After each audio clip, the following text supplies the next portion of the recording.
वीरेंद्र सिंह ने 2 अक्टूबर को मेरी आवाज सुनो रैली की थी और उस रैली के बाद कहीं ना कहीं ये सवाल खड़े होने लगे हैं कि क्या बीजेपी में वीरेंद्र सिंह की कोई आवाज नहीं सुन रहा।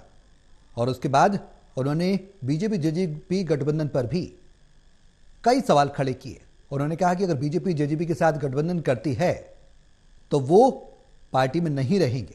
ऐसे में सवाल ये उठ रहा है कि अगर वो पार्टी में नहीं रहेंगे तो वो जाएंगे किधर। बड़ा सवाल है। रिपोर्ट आपको दिखाते हैं और यह भी बताते हैं इस रिपोर्ट के जरिए कि आखिर चौधरी बीरेंद्र सिंह के इस दांव को क्या उनको ही यह दांव उल्टा पड़ेगा। पूरी खबर रिपोर्ट के जरिए।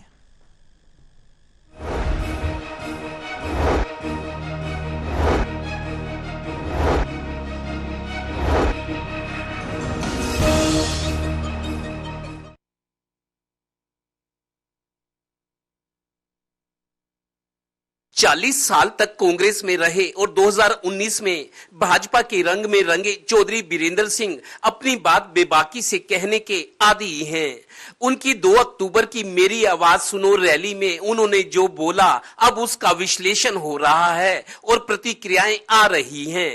जब वो हरियाणा में भूपेंद्र हुड्डा की सरकार में वजीर थे तब भी चंडीगढ़ से दिल्ली जाकर मैडम सोनिया गांधी से मिलकर अपने मन की बात कहते थे।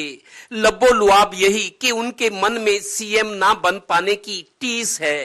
बहरहाल राजनीतिक क्रांतियों के लिए मशहूर रहे जींद की धरती से जिस तरीके से उन्होंने बीजेपी जेजेपी गठबंधन को और बर्दाश्त ना करने और इसके जारी रहने पर खुद को अलग कर लेने का दबाव बनाया, लगता है बीजेपी उनके इस जज्बात को गंभीरता से नहीं ले रही। सीएम तो कह रहे हैं कि ये मामला तो ऊपर वाले देखेंगे, कहीं हरियाणा के इस दूसरे चौधरी का पासा उल्टा ना पड़ जाए।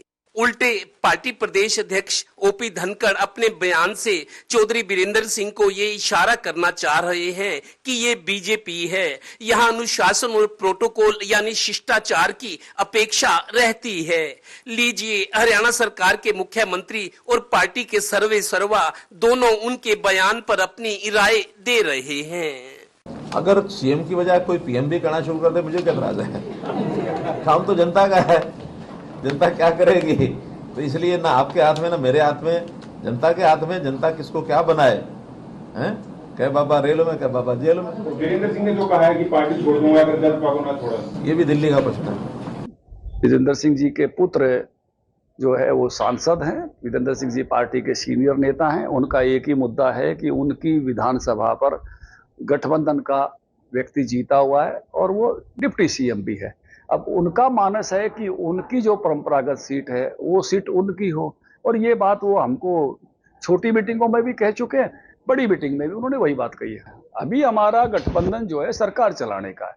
अभी आगे चुनाव का गठबंधन होगा तो उस समय चीजों पर विचार होगा, अभी तो इस पर कोई विचार ही नहीं हो रहा। जाहिर है कि चौधरी बीरेंद्र सिंह ने जो कहना था वो कह दिया, अब उनको इंतजार है। पर बीजेपी का जवाब इसके नेताओं के बयानों से दिया जा रहा है।